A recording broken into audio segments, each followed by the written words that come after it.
আমাদের ধর্ম হলো সত্য ধর্ম, আর সত্য সুখবর যেমন প্রদান করে তেমনি সাবধান বাণীও প্রদান করে। আমাদের সকল নবী রাসূলদের, বিশেষত রাসূলুল্লাহ সাল্লাল্লাহু আলাইহি সাল্লামকে আল্লাহ আযজা ওয়া জাল্লা বর্ণনা করেছেন মুবাশশিরান ওয়া নাযীরান, সুসংবাদদাতা ও সতর্ককারী। যদি কেউ শুধু সুসংবাদ প্রদান করেন তাহলে সে সাবধান বাণীর কথা ভুলে যাবে, আর যদি শুধু সতর্ক করতে থাকেন তাহলে সে এতই হতাশ হয়ে পড়ে যে মনে করে ভালো খবর বলতে আসলে কিছু নেই। বুঝতে পারলেন? আমি চেষ্টা করেছি এই ভারসাম্য রক্ষা করার। যেহেতু এই মাসটি প্রত্যাশার মাস, তাই আমি সুসংবাদের উপর একটু বেশি জোর দিয়েছি। আল্লাহ আযজা ওয়া জাল্লার প্রতি আমাদের আশা এবং ভালোবাসা বৃদ্ধি করার চেষ্টা করেছি, কিন্তু এই একই সময়ে এর মাঝে একটা ভারসাম্য থাকতে হবে। যদিও আজকের বক্তব্যের শেষ অংশে আসার খবর আছে, কিন্তু শুরু করছি এমন একটা জায়গা থেকে যা অতটা আশাব্যঞ্জক নয়।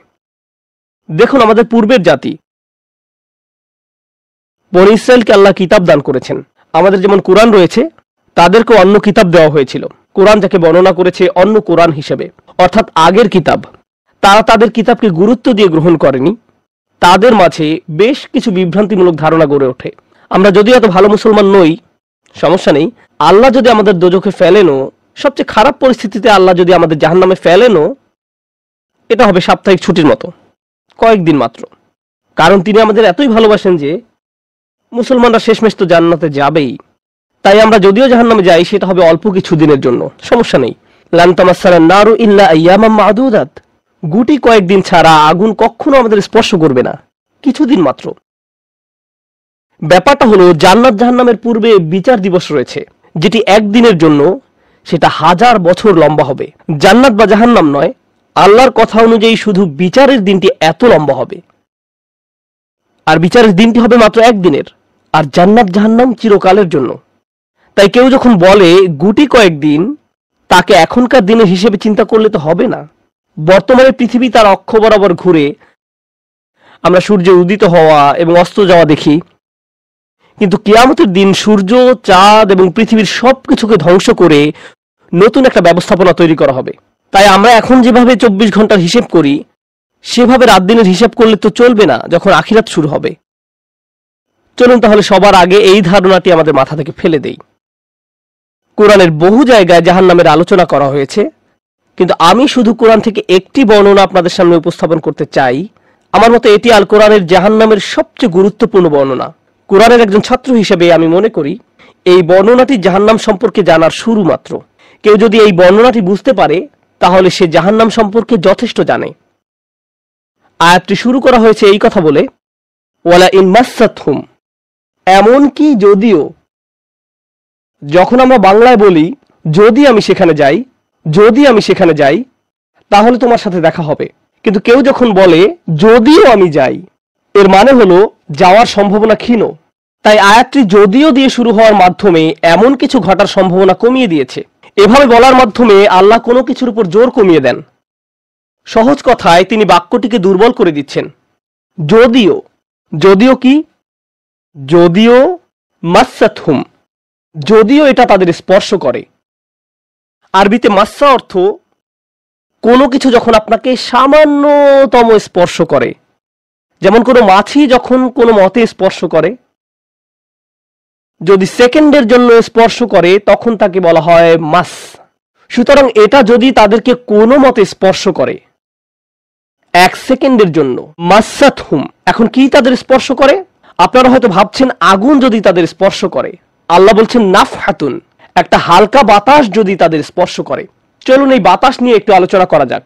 আরবিতে নাফহাতুন বলতে বোঝায় দরজা বন্ধ করলে যখন সামান্য একটু বাতাস এসে পড়ে, পর্দা নড়ে ওঠে, অথবা কেউ জানালা বন্ধ করলে যেভাবে হালকা বাতাসে পর্দা নড়ে ওঠে। এই বাতাসের যা বাহির থেকে ভেতরে আসে বা ভেতর থেকে বাহিরে যায়, দুই ধরনের আছে। একটি হলো লাফহা, লাম যোগে, আরেকটি হলো নাফহা। লাম যোগে লাফহা মানে বাতাসটি গরম, আর নুন যোগে নাফহা মানে বাতাসটি ঠান্ডা। আল্লাহ বলছেন এমনকি যদি ঠান্ডা বাতাস তাদেরকে স্পর্শ করে, যদি ঠান্ডা বাতাস তাদেরকে স্পর্শ করে তোমার প্রতিপালকের শাস্তি থেকে। তিনি এই আয়াতে জাহান্নাম কাউকে স্পর্শ করার কথা বলছেন না। তিনি এই আয়াতে আগুন কাউকে স্পর্শ করার কথা বলছেন না। তিনি এমনকি গরম বাতাস কাউকে স্পর্শ করার কথাও বলছেন না। তিনি আগুনের ঠান্ডা অংশের কথা বলছেন। আর এটা আপনাকে চিরকালের জন্য স্পর্শ করছে না, প্রসঙ্গত আমরা ফিজিক্সে পদার্থের 3টি অবস্থার কথা শিখেছি: সলিড, লিকুইড এবং গ্যাস। সলিড বা কঠিন কিছু যদি স্পর্শ করে আমরা তা অনুভব করতে পারি। এই মুহূর্তে গ্যাস আমাদেরকে স্পর্শ করছে, বাতাস এখন আমাদেরকে স্পর্শ করছে, আমরা এটা অনুভব করি না। আর এই আয়াতে আল্লাহ বর্ণনা করছেন কি তাদের স্পর্শ করছে? বাতাস তাদেরকে স্পর্শ করছে। কোন ধরনের বাতাস? অপেক্ষাকৃত গরম বাতাস নাকি ঠান্ডা বাতাস? ঠান্ডা বাতাস। ঠান্ডা বাতাস কোন রকম তাদেরকে স্পর্শ করছে। এই আয়াতের সবচেয়ে উল্লেখযোগ্য বিষয় হলো, আমি একটু আগে নাফহা এবং লাফহার কথা বলেছিলাম। অন্য কথায় তারা এখনো জাহান্নামে প্রবেশ করেনি, তারা এর দিকে অগ্রসর হচ্ছে। আর জাহান্নামের অপেক্ষাকৃত ঠান্ডা বাতাস এসে কোনো মতে তাদেরকে স্পর্শ করলো। তখন তাদের প্রতিক্রিয়া কি? চিৎকার করে বলে উঠবে, ইয়া ওয়াইলানা, হায়, সবচেয়ে কঠিনতম শাস্তি আমাদের জন্য শুরু হয়ে গেছে। ইন্না কুন্না যালিমিন, আমরা সব সময় অপরাধী ছিলাম। তারা সাথে সাথে তাদের সব অপরাধ স্বীকার করবে। যে কারণে এই আয়াতটি আমি সংক্ষেপে আপনাদের নিকট উপস্থাপন করলাম। প্রথমত, এই আয়াতে আল্লাহ জাহান্নামের শাস্তির অভিজ্ঞতা বর্ণনা করছেন না। আল্লাহ সকল বিশ্বাসীকে জাহান্নামের আগুন থেকে মুক্ত রাখুন। কিন্তু আল্লাহ এখানে বর্ণনা করছেন এমনকি জাহান্নামের আগুনের কাছে গেলে এবং ক্ষণিকের জন্য এর বাতাসের সামান্য স্পর্শ লাগলে একজন মানুষ চিন্তা করা শুরু করবে এর চেয়ে আর ভয়ঙ্কর কোনো শাস্তি হতে পারে না। এজন্যই আল্লাহ দোজখের আগুন সম্পর্কে বলছেন, ইন্নাহা সাআত মুস্তাকাররা ওয়া মুকামা, নিশ্চয়ই তা অবস্থানস্থল ও আবাসস্থল হিসাবে কতই না নিকৃষ্ট। অল্প এবং বেশি যে কোনো সময়ের জন্য ওটা কত নিকৃষ্ট জায়গা। 1 সেকেন্ডের জন্য এটা ভাববেন না যে আমি তো খারাপ, আল্লাহ যদি আমাকে জাহান্নামে ফেলেনও এক সময় তো আমি এখান থেকে মুক্তি পাবো। এই ধরনের চিন্তাকে কখনো প্রশ্রয় দিবেন না। এই ভূমিকা দেওয়ার পর যখন বিচার দিবস শুরু হবে, যখন সমগ্র মানব জাতি একত্রিত হবে, তারা জানে না কোথায় যাবে, তারা জানে না কোন দিকে ফিরবে। এই ঘটনা আসলে রাসূলুল্লাহ সাল্লাল্লাহু আলাইহি সাল্লামের একটি হাদিসে উল্লেখ করা হয়েছে এবং জ্ঞানের প্রতি মুসলমানদের আগ্রহ ছিল সব সময়। তো একবার কিছু মানুষ বিখ্যাত সাহাবী আনাস ইবনে মালিক রাদিয়াল্লাহু তাআলা আনহুর কাছে এলো, কারণ মানুষ লোকমুখে এই খবর পেয়েছিল যে আনাস এই হাদিসটি জানতেন, আর এটি অনেক বড় একটি হাদিস, বুখারী শরীফে বর্ণিত আছে। এই ঘটনা ঘটে রাসূলুল্লাহ সাল্লাল্লাহু আলাইহি সাল্লামের ইন্তেকালের পরে। তিনি বলেন, হাদ্দাসানা মুহাম্মাদুন সাল্লাল্লাহু আলাইহি ওয়াসাল্লাম। এখন আনাস রাদিয়াল্লাহু তাআলা আনহু কথা বলছেন। তিনি বলেন, রাসূলুল্লাহ সাল্লাল্লাহু আলাইহি সাল্লাম আমাদের বলেছেন, ইযা কানা ইয়াউমুল কিয়ামাতি মাজান নাসু বা'দুহুম ফি বা'দ। মনোযোগ দিয়ে শুনুন। যখন বিচার দিবস শুরু হবে, মানুষ ঢেউয়ের মতো একে অপরের উপর আশ্রয় পড়বে, সর্বত্র বিশৃঙ্খলা, সবাই একে অন্যের দিকে ছুটতে থাকবে। ফায়াতুনা আদম, তারা কোনো একভাবে আদম আলাইহিস সালামের দেখা পাবে, তারা তার কাছে ছুটে আসবে। ফায়াকুলুনা ইশফা আলানা ইলা রাব্বিক, সমগ্র মানব জাতি আদম আলাইহিস সালামের কাছে ছুটে আসবে এবং বলবে, আপনি কি দয়া করে আমাদের পক্ষ থেকে আল্লাহর সাথে কথা বলতে পারবেন? আমরা আল্লাহর ভয়ে ভীত। আপনি তো প্রথম মানুষ, আপনি তো সেই ব্যক্তি যাকে আল্লাহ ফেরেশতাদের সিজদা দিয়ে সম্মানিত করেছেন, আপনাকেই তো পছন্দ করা হয়েছে, আমরা সবাই আপনার সন্তান, আপনি আমাদের পিতা, তাই দয়া করে আমাদের জন্য আল্লাহর সাথে কথা বলুন, আমরা খুবই ভীত। এরপর তিনি বলবেন, ফায়াকুলু লাস্তু লাহা, তিনি বলবেন, আমি এর যোগ্য নই, আমি পারবো না। ফায়াকুলু লাস্তু লাহা ওয়ালাকিন আলাইকুম বিইব্রাহিম, তোমরা কেন ইব্রাহিমের সাথে কথা বলছো না? তোমাদের উচিত ইব্রাহিমের সাথে কথা বলা। অতএব মানব জাতি এখন কার খোঁজ করছে? ইব্রাহিম আলাইহিস সালাম। ফাইন্নাহু খলিলুর রহমান, তার কাছে যাও, কারণ তিনি রহমানের খুবই কাছের বন্ধু। ওয়াত্তাখাযাল্লাহু ইব্রাহিমা খলিলা, কোরআনে এসেছে আল্লাহ ইব্রাহিমকে তার বন্ধুরূপে গ্রহণ করেছেন। তাই ইব্রাহিমের কাছে যাও, তিনি তোমাদের সাহায্য করতে পারবেন। তারা ইব্রাহিমের কাছে যাবেন। ফায়াতুনা ইব্রাহিমা ফায়াকুলু লাস্তু লাহা, তারা ইব্রাহিমের কাছে গেলে তিনি বলবেন, আমি এর যোগ্য নই, আমাকে এই কাজের জন্য তৈরি করা হয়নি, আমি তোমাদের জন্য আল্লাহর সাথে কথা বলতে পারবো না। ওয়ালাকিন আলাইকুম বিমূসা, তোমরা কেন মূসা আলাইহিস সালামের কাছে যাচ্ছ না? তো মানব জাতি মূসা আলাইহিস সালামের কাছে দৌড়ে যাবে। ফাইন্নাহু কালিমুল্লাহ, তিনি আল্লাহর সাথে অনেক কথা বলতেন। ওয়া কাল্লামাল্লাহু মূসা তাকলিমা, আর আল্লাহ মূসার সাথে কথা বলেছেন সরাসরি। সুতরাং তিনি যেহেতু আল্লাহর সাথে কথা বলতে অভ্যস্ত, আজকে তো কথা বলার উত্তম সময়, তিনি তোমাদের পক্ষ থেকে আল্লাহর সাথে কথা বলবেন। ফায়াতুনা মূসা ফায়াকুলু লাস্তু লাহা, মানব জাতি দৌড়ে মূসা আলাইহিস সালামের কাছে যাবে, তিনি বলবেন, আমি এর যোগ্য না, আমি পারবো না। ওয়ালাকিন আলাইকুম বিঈসা, তোমরা ঈসা আলাইহিস সালামের কাছে কেন যাচ্ছ না? ফাইন্নাহু রূহুল্লাহ ওয়া কালিমাতুহু, তিনি হলেন আল্লাহর দেওয়া রূহ এবং তিনি আল্লাহর কালিমা, আল্লাহর হুকুমে তিনি অলৌকিকভাবে জন্মগ্রহণ করেন, কুন ফায়াকুন। অতএব তিনি যেহেতু সকল রাসূলদের মাঝে বিশেষ মর্যাদার অধিকারী, তার কাছে যাও, তার সাথে কথা বলো। সকল মানুষ দৌড়ে ঈসা আলাইহিস সালামের কাছে যাবে। ফায়াকুলু লাস্তু লাহা, তিনি বলবেন, আমি পারবো না, এই কাজ আমার জন্য নয়, আমাকে এই কাজের জন্য তৈরি করা হয়নি। তারপর তিনি বলবেন, ওয়ালাকিন আলাইকুম বিমুহাম্মাদিন সাল্লাল্লাহু আলাইহি ওয়াসাল্লাম, মানব জাতি তোমাদেরকে মুহাম্মদ সাল্লাল্লাহু আলাইহি ওয়াসাল্লামের কাছে যেতে হবে। মানুষেরা তখন রাসূলুল্লাহ সাল্লাল্লাহু আলাইহি সাল্লামের কাছে যাবে। এখন রাসূল সাল্লাল্লাহু আলাইহি সাল্লাম আমাদের বলছেন, ফায়াতুনি ফাআকুল, সবাই তখন আমার কাছে আসবে আর আমি তাদেরকে বলবো।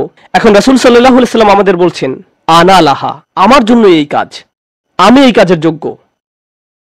আনা লাহা ফাআস্তাযিনু আলা রাব্বি। প্রসঙ্গত আমি আপনাদেরকে আরো বলার পূর্বে বিচার দিনের একটা দৃশ্য হলো, আল্লাহ বলেন, ইয়াউমা ইয়াকুমুর রূহু ওয়াল মালাইকাতু সাফফান লা ইয়াতাকাল্লামুনা ইল্লা মান আযিনা লাহুর রহমান ওয়া ক্বালা সাওয়াবা। যেদিন রূহ ও ফেরেশতাগণ সারিবদ্ধভাবে দাঁড়াবে, এমন এক সময় থাকবে যখন কেউ কথা বলতে পারবে না। এমন এক ধরনের নীরবতা, এমন নীরবতা বিরাজ করবে যার কথা মানবজাতি কোনোদিন শোনেনি। এমন ধরনের নীরবতার অস্তিত্ব কখনো কোনোদিন ছিল না। সেই রকম পিনপতন নীরবতায় আল্লাহ বলেন, লা ইয়াতাকাল্লামুন, কেউ কথা বলতে পারবে না, ইল্লা মান আযিনা লাহুর রহমান, দয়াময় আল্লাহ যাকে অনুমতি দিবেন সে ব্যতীত। আর তিনি হলেন মুহাম্মদুর রাসূলুল্লাহ সাল্লাল্লাহু আলাইহি সাল্লাম। তিনি এমন সময় আল্লাহর কাছে আসবেন যখন সৃষ্টির কারো একটি শব্দ করার অনুমতি থাকবে না, সৃষ্টির কারো কোনো আওয়াজ শোনা যাবে না। তিনি আল্লাহর সামনে এসে আল্লাহর কাছে কথা বলার অনুমতি চাইবেন। ফায়ুযানু লি, তিনি বলেন আমাকে কথা বলার অনুমতি দেওয়া হবে। ওয়ায়ুলহিমুনি মাহামিদা আহমাদাহু বিহা লা ইয়াহদুরুনিল আন, সেই দিন আল্লাহ আমাকে স্পেশাল একটি দোয়ার মাধ্যমে তার প্রশংসা, তার কৃতজ্ঞতা করা শেখাবেন, যেটি বিচার দিবসে আমাকে দেওয়া হবে, যা এর পূর্বে কাউকে দেওয়া হয়নি, কোনো সৃষ্টিকে দেওয়া হয়নি। এক স্পেশাল ওয়াহি রাসূলুল্লাহ সাল্লাল্লাহু আলাইহি সাল্লামকে দেওয়া হবে বিচার দিবসে, যা কোনো সৃষ্টিকে দেওয়া হয়নি। আর তিনি সেই দিন সে স্পেশাল উপায়ে আল্লাহর প্রশংসা করবেন, লা ইয়াহদুরুনিল আন, আর সেই ওহী এখনো আমার কাছে আসেনি, সেই দোয়া এখনো আমি জানি না। ফা আহমাদাহু বিতিলকাল মাহামিদ, তারপর আমি আল্লাহর দেওয়া সেই স্পেশাল বাক্যগুলোর মাধ্যমে আল্লাহর প্রশংসা করব।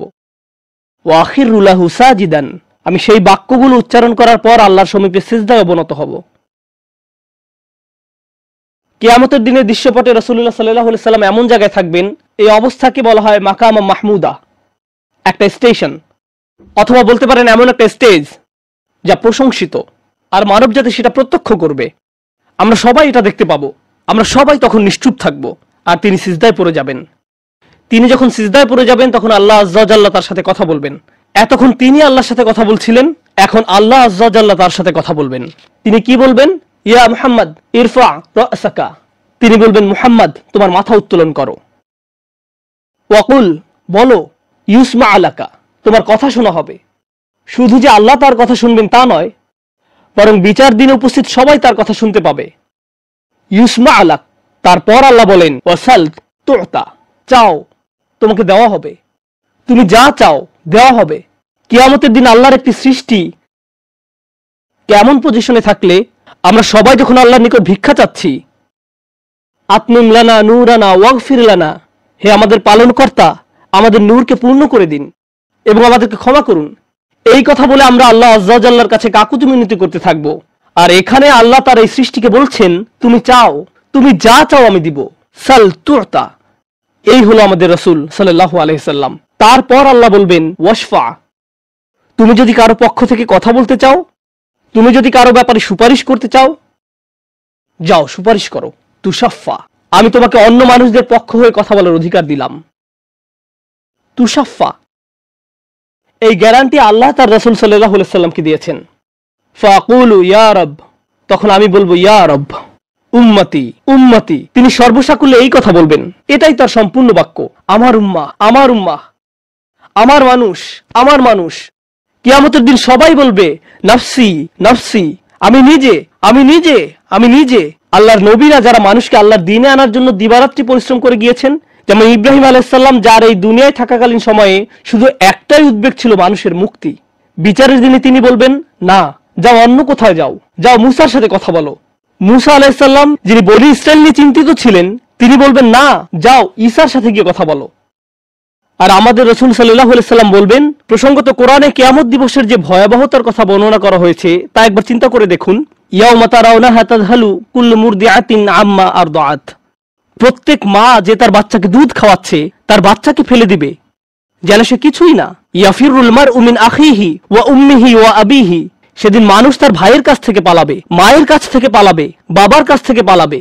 ওয়া সাহিবাতিহি ওয়া বানিহি, তার স্ত্রীর কাছ থেকে পালাবে, ছেলেমেয়ের কাছ থেকে পালাবে। আপনাদের কেউ কেউ হয়তো ইতিমধ্যে স্ত্রীর কাছ থেকে পালিয়ে বেড়ান। তাই আপনাদের কাছে হয়তো এটা অতটা ভীতিপ্রদ নয়। এই আয়াত হয়তো আপনার জন্য ভয়ের নয়, কেউ কেউ ভাবছে অবশেষে। যাই হোক, সমস্ত গুরুত্বের সাথে সেই দিন সবাই কাকে নিয়ে উদ্বিগ্ন থাকবে? নিজেকে নিয়ে। প্রকৃতপক্ষে সেদিন প্রত্যেক ব্যক্তি বলবে, ওমান ফিল আরদি জামিআ সুম্মা ইনজিহ, সবাইকে জাহান্নামে নিয়ে যান এবং বিনিময়ে আমাকে জান্নাতে প্রবেশ করতে দিন। এটাও কোরআনে এসেছে। মানুষ সেদিন এমন মরিয়া হয়ে উঠবে, সেদিন একজন মানুষ আল্লাহর সাথে কথা বলবেন, আর প্রথম যে শব্দগুলো তার মুখ থেকে উচ্চারিত হবে তা হলো উম্মতি উম্মতি। আপনার জন্য আপনার রাসূলের ভালোবাসা এমনই প্রগাঢ় সাল্লাল্লাহু আলাইহি সাল্লাম। আমার উম্মাহ, আমার উম্মাহ। যদি আমরা তাকে ভালোবেসে থাকি, তাহলে যেই উম্মতের জন্য আল্লাহ রাসূলের এত ভালোবাসা, সেই উম্মতের জন্য আমাদের অন্তরে কিভাবে এত ঘৃণার বাস হয়? কিভাবে সম্ভব এটা?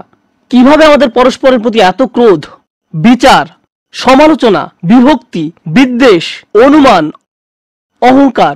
আর এই মানুষগুলো দাবি করে তারা রাসূলুল্লাহ সাল্লাল্লাহু আলাইহি সাল্লামকে ভালোবাসে। এইসব তুচ্ছ বিষয় ভুলে যেতে এই ভালোবাসা কি যথেষ্ট নয়? আমাদের কোন পার্থক্যগুলো এর চেয়ে বড়? তো যখন রাসূলুল্লাহ সাল্লাল্লাহু আলাইহি সাল্লাম বলবেন উম্মতি উম্মতি, আল্লাহ সুবহানাহু ওয়া তাআলা বলবেন ফায়াকুলু ইনতালিক, এগিয়ে যাও।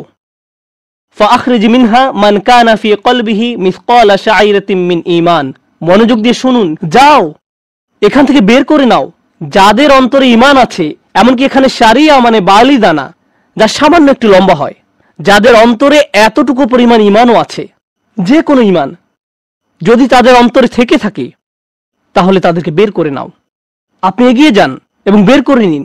দৃশ্যপটটি কল্পনা করুন, রাসূলুল্লাহ সাল্লাল্লাহু আলাইহি সাল্লাম মানুষকে রাখছেন, যাও যাও যাও, তিনি তাদেরকে সরিয়ে নিচ্ছেন। কিছু মানুষকে নিয়ে যাওয়ার পর ফেরেশতারা থামিয়ে দিলেন, কারণ কারো কারো ঈমান এর চেয়েও ছোট। সামান্য পরিমাণ ঈমান বলতে আসলে কি বোঝায়? কেউ একজন হারাম কোনো কাজে যুক্ত ছিল, সে ভয়ানক কিছু একটা করছিল, কাজটা করে ফেলার পর তার মনে অনুশোচনা জাগ্রত হলো, তার ভেতর থেকে কিছু একটা বলছে এটা খারাপ কাজ, আমার এটা করা উচিত নয়, আল্লাহ আমাকে এটা সম্পর্কে জিজ্ঞাসা করবেন। তারপর কোনো একভাবে তার এই চিন্তাটাকে সে দমিয়ে দিল, থাক এখন চিন্তা করার দরকার নেই। কিন্তু পরবর্তীতে সে আল্লাহর কাছে দোয়া করে বলল, ইয়া আল্লাহ, আমি জানি না কিভাবে এই কুঅভ্যাস থেকে বাঁচবো, আমাকে এর থেকে মুক্তি দিন। আমি চাই না এটা আমার জীবনে আর ঘটুক, কিন্তু তবু আমি এটাতে আটকা পড়ে আছি। অতি ক্ষুদ্র ঈমান তার ভেতর থেকে চিৎকার করছে, অন্য কেউ এটা শুনতে পারছে না, তার অন্তর এটা শুনছে। আর আল্লাহ আজ্জা জাল্লা বলছেন, তারা যদি এতটুকু ঈমানও দেখাতে পারে, আপনি এগিয়ে যান, তাদেরকে বের করে নিয়ে আসুন। আপনি তাদেরকে বের করে নিয়ে আসুন। আর তিনি যখন এভাবে মানুষদেরকে বের করে নিয়ে আসবেন, তখন ফেরেশতারা একসময় থামিয়ে দিবেন, কারণ অনেক মানুষের অন্তরে এতটুকু ঈমানও নেই, সামান্য অনুতাপটুকু তাদের অন্তরে ছিল না। থামিয়ে দিবেন, ফাআনতালিক ফাফআল, আমি গিয়ে এমনই করব, সুম্মা আউদ, তারপর আমি ফিরে আসব। অর্থাৎ ফেরেশতারা থামিয়ে দিবে, আর অন্য মানুষেরা সেখানে কাঁদতে থাকবে, আমাদের কি হবে, আমাদের কি হবে। তারপর রাসূলুল্লাহ সাল্লাল্লাহু আলাইহি সাল্লাম ফেরত আসবেন, ফাআহমাদাহু বিতিলকাল মাহামিদ, অতঃপর আমি পুনরায় সেসব প্রশংসা বাক্য দ্বারা আল্লাহর প্রশংসা করব। লক্ষ্য করুন, প্রথমবার তিনি প্রার্থনা করার জন্য অনুমতি চেয়েছিলেন, তাই না? দ্বিতীয়বারের বেলায় অনুমতির কোনো উল্লেখ নেই। লক্ষ্য করেছেন, তিনি আসলে সাথে সাথে আল্লাহর প্রশংসা করা শুরু করবেন।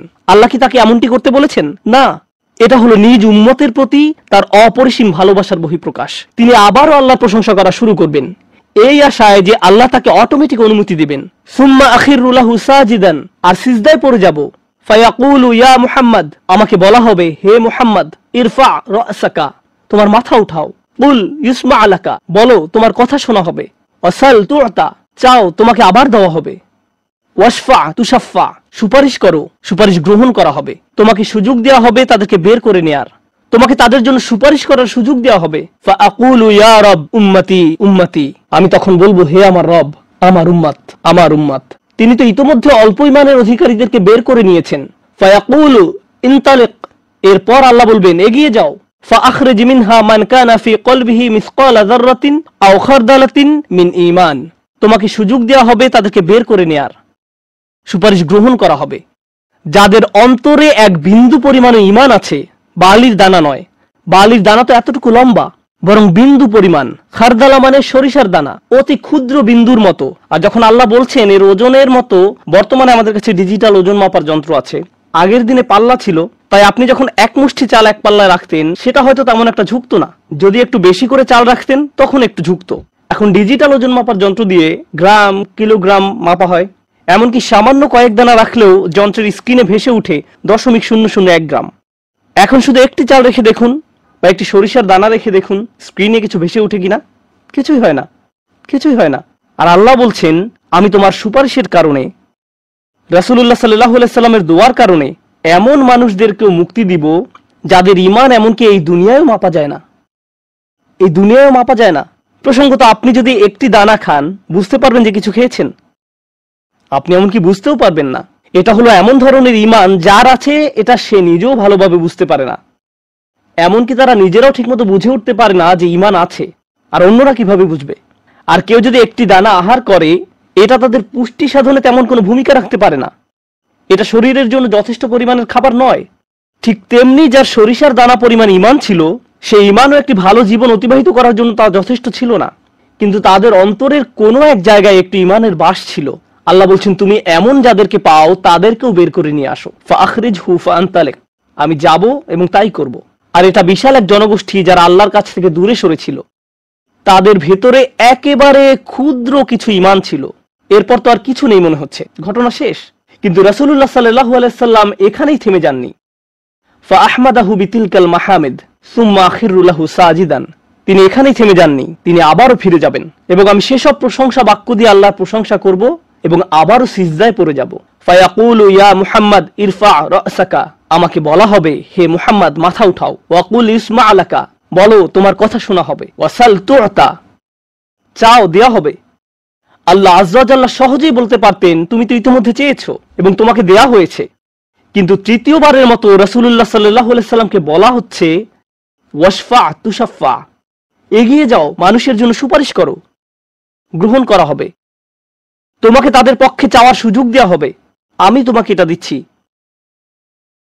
ফাআকুলু ইয়া রব উম্মতি উম্মতি, আমার উম্মত আমার উম্মত। এখন চলুন এখানে একটু থামি।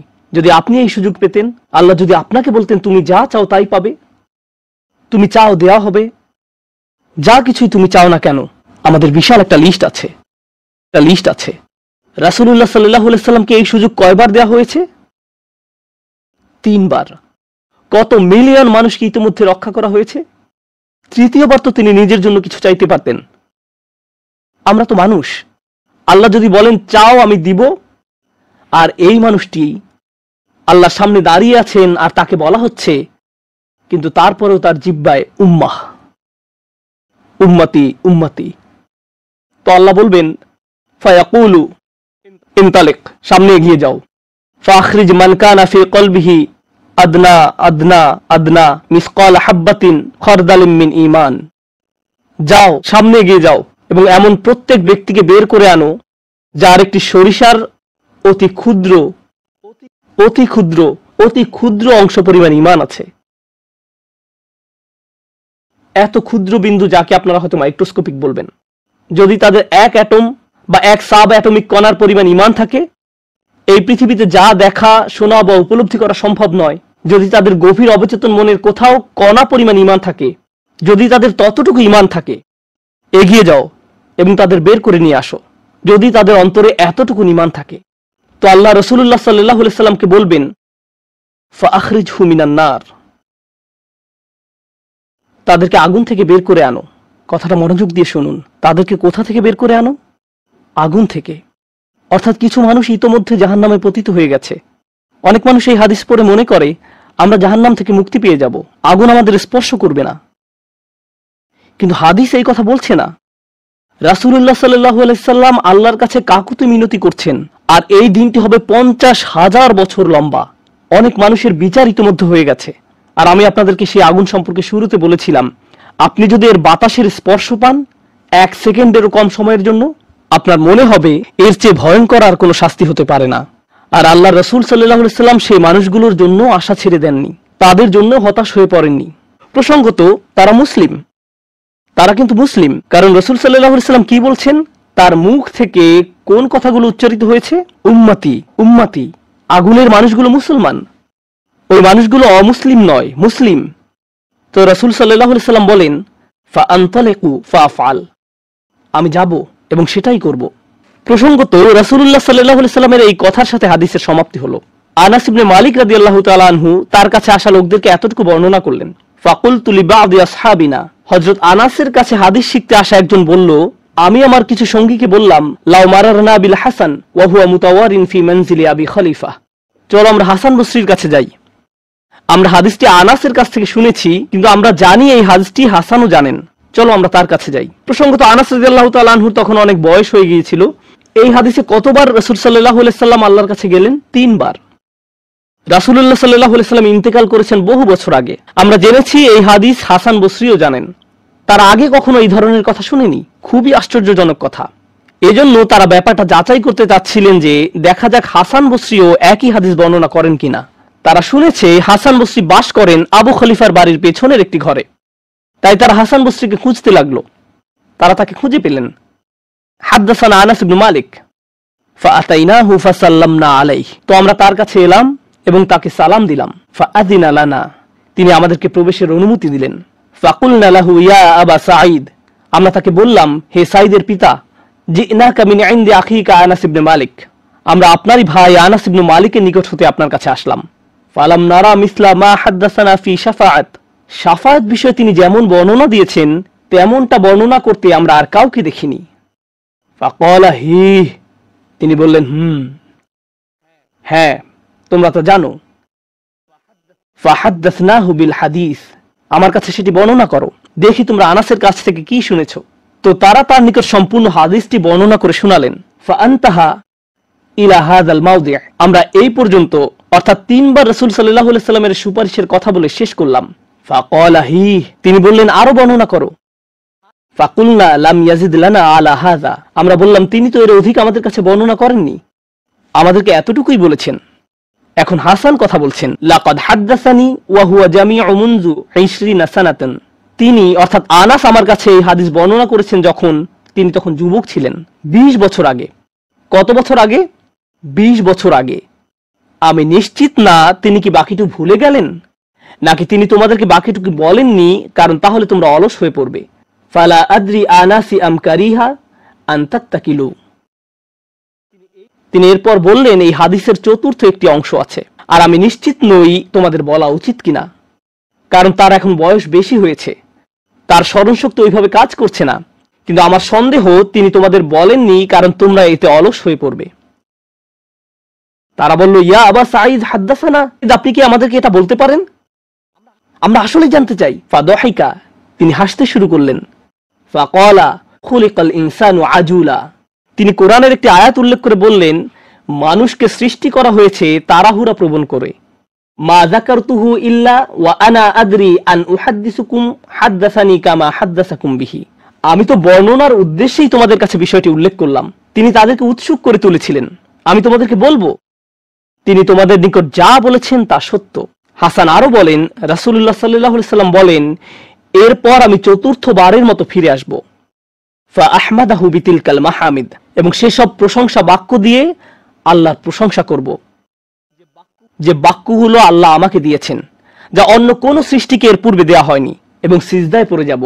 সুম্মা আখিরু লাহু সাজিদান, তখন বলা হবে, ফায়ুকালু ইয়া মুহাম্মদ ইরফা রাসাকা, হে মুহাম্মদ মাথা উঠাও। ওয়াকুল ইউসমা, বলো তোমার কথা শোনা হবে। ওয়াসাল তুতা, চাও দেয়া হবে। ওয়াশফা তুশাফা, শাফায়াত করো গ্রহণ করা হবে। এই সময়ে এসে এতটুকুর চেয়ে ছোট ঈমানও আর অবশিষ্ট নেই। সকল সম্ভাব্য ঈমানওয়ালাদের মুক্তি হয়ে গেছে। আদনা আদনা আদনা মিসকাল হাব্বা, সবাই মুক্তি পেয়ে গেছে। ফাআকুলু ইয়া রব ইযযান লি ফি মান ক্বালা লা ইলাহা ইল্লাল্লাহ, এখন রাসূলুল্লাহ সাল্লাল্লাহু আলাইহি সাল্লাম বলেননি উম্মতি, এইবার তিনি উম্মতি বলেননি, তিনি বলছেন, হে আমার প্রতিপালক, আমাদেরকে তাদের সম্পর্কে শাফায়াত করার অনুমতি দান করুন যারা বলেছে লা ইলাহা ইল্লাল্লাহ।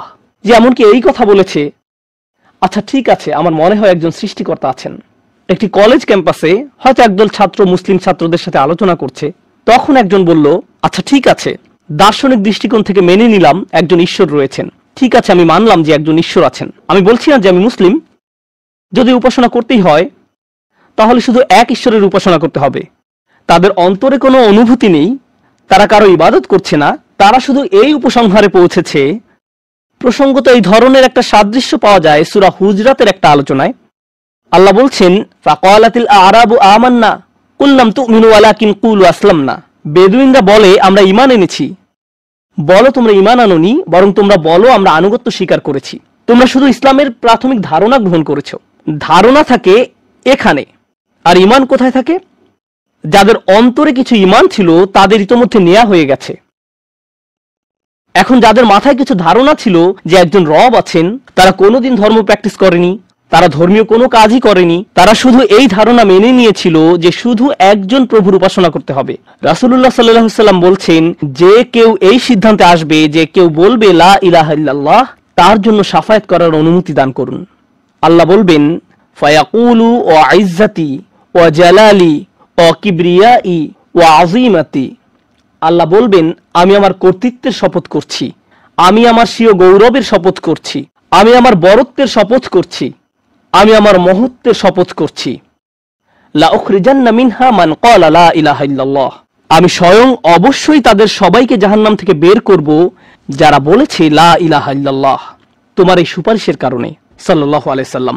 জাহান্নাম কতটা ভয়ঙ্কর তার একটা ছোট্ট নমুনা দিয়ে আমি আজকের আলোচনা শুরু করেছিলাম। এখন সব শেষে রাসূলুল্লাহ সাল্লাল্লাহু আলাইহি সাল্লাম আমাদের জন্য এই শাফায়াত করছেন। এই হাদিসটি অন্যতম গুরুত্বপূর্ণ একটি হাদিস। এমনকি 20 বছর পরে আনাস ইবনে মালিক এখন বৃদ্ধ হয়ে গেছেন, মানুষ তখনও তার কাছে শাফায়াত বিষয়ে জানতে এসেছেন। এমনকি আজকের দিনেও এই হাদিসটি অন্যতম শক্তিশালী একটি হাদিস, এবং অন্যতম এই জন্য যে ভুলভাবে ব্যবহার করার একটি বক্তব্য রাসূলুল্লাহ সাল্লাল্লাহু আলাইহি সাল্লামের। কখনোই এর অপব্যবহারের চিন্তাও করবেন না। এটা ফ্রি হয়ে যাওয়ার লাইসেন্স নয়। যদি আমরা মনোযোগের সাথে পড়ি তাহলে আমরা বুঝবো যে আল্লাহ এমন মানুষদেরকে জাহান্নাম থেকে বের করে আনার জন্য অনুমতি দেবেন যাদের ঈমান যথেষ্ট ছিল না, যাদের সৎ কাজ যথেষ্ট ছিল না। পক্ষান্তরে এমন অনেক মানুষ থাকবে যাদের অন্তরে ঈমান আছে, যাদের ডান হাতে সৎ কাজ আছে, আর এই সৎ কাজগুলো বিচারের দিনে আলোতে পরিণত হবে। হৃদয়ের ঈমান ও বিচারের দিনে জ্যোতিতে পরিণত হবে। ইয়াসআ নূরুহুম বাইনা আইদিহিম ওয়া বিআইমানিহিম। তাদের বুকের ভেতর থেকে আলো ছুটতে থাকবে এবং তাদের ডান হাত থেকে এই আলো টর্চে পরিণত হবে, গাড়ির হেডলাইটের মতো। চারপাশে থাকবে অন্ধকারাচ্ছন্ন, আর আপনি জান্নাতের দিকে ছুটতে থাকবেন। আপনাকে জাহান্নাম অতিক্রম করে যেতে হবে, এটা আল্লাহর নির্দেশ। ওয়া ইম মিনকুম ইল্লা ওয়ারিদুহা। জান্নাতে যেতে হলে সবাইকে জাহান্নাম অতিক্রম করে যেতে হবে, সবাইকে, এর কোনো ব্যতিক্রম নেই। আর এই ব্রিজ অতিক্রম করতে হলে আপনার আলো লাগবে। যদি আলো না থাকে তাহলে পড়ে যাবেন। তো মানুষ যখন হেঁটে যাচ্ছে তখন অনেকের এত পরিমাণ আলো থাকবে যেন মক্কা থেকে সিরিয়া দেখা যাচ্ছে, আর কারো কারো এত অল্প পরিমাণ আলো থাকবে যে তারা কোনো মতে পায়ের সামনের কিছু অংশ দেখতে পাবে, কারণ তাদের ঈমান দুর্বল ছিল। কিন্তু এই হাদিস এমন মানুষদের সম্পর্কে নয় যাদের সামান্য কিছু আলো থাকবে বা অনেক বেশি আলো থাকবে। এই হাদিস এমন মানুষদের সম্পর্কে যাদের আলো এত স্বল্প পরিমাণ যে এটি দিয়ে কিছুই দেখা যাচ্ছে না, আর যাদের আলো আছে তারা আল্লাহর কাছে ভিক্ষা করতে থাকবে, রব্বানা আতমিম লানা নূরানা ওয়াগফির লানা। আমাদেরকে আমাদের আলো পূর্ণ করে দিন, ব্যাটারি যেন শেষ হয়ে না যায়। আমাদেরকে জান্নাতের গেটে পৌঁছে দিন, আমাদেরকে ক্ষমা করে দিন। আমরা আল্লাহর কাছে ভিক্ষা চাচ্ছি যেন তিনি আমাদের কপালে রাসূলুল্লাহ সাল্লাল্লাহু আলাইহি সাল্লামের শাফায়াত জুড়ে দেন। তিনি যেন আমাদেরকে তাদের অন্তর্ভুক্ত করেন যারা আরশের ছায়ায় থাকবে। আমরা আল্লাহর কাছে প্রার্থনা করছি তিনি যেন আমাদেরকে তাদের অন্তর্ভুক্ত করেন যাদেরকে এমনকি জাহান্নামের আগুনের ঠান্ডা বাতাসও স্পর্শ করবে না। আমরা আল্লাহর কাছে দোয়া করছি তিনি যেন আমাদেরকে তার রাসূলের অনুগত উম্মায় পরিণত করে দেন। তাদের অন্তর্ভুক্ত নয় যাদের ব্যাপারে তিনি অভিযোগ করবেন, বরং তাদের অন্তর্ভুক্ত করুন যাদের জন্য তিনি সুপারিশ করবেন। আগেরবার আমি বলেছিলাম একদল মানুষ সম্পর্কে রাসূলুল্লাহ সাল্লাল্লাহু আলাইহি ওয়াসাল্লাম অভিযোগ করবেন, ইন্না কওমি ইত্তাখাযু হাযাল কুরআনা মাহজুরা। হে আমার রব, নিশ্চয়ই আমার কওম এই কোরআনকে পরিত্যাজ্য গণ্য করেছে। আমরা তাদের অন্তর্ভুক্ত হতে চাই না। আমরা তাদের অন্তর্ভুক্ত হতে চাই যাদের জন্য তিনি আল্লাহর কাছে সুপারিশ করবেন। আল্লাহ যেন আমাদের সবাইকে তার রাসূলের শাফায়াতের যোগ্য করে দেন। আমি দোয়া করছি আমরা প্রত্যেকে যেন আমাদের রাসূলের সুন্দর দ্বীনের প্রতিনিধিত্ব করতে পারি, আর তার জন্য আমাদের অন্তরে যে ভালোবাসা রয়েছে তা যেন আমাদের পরস্পরের আচার ব্যবহারের মাঝেও প্রতিফলিত হয়। বারাকাল্লাহু লি ওয়া লাকুম ফিল কুরআনিল হাকিম ওয়া নাফা'নি ওয়া ইয়্যাকুম বিল আয়াতি ওয়াজ যিকরিল হাকিম। আশহাদু আল্লা ইলাহা ইল্লাল্লাহ।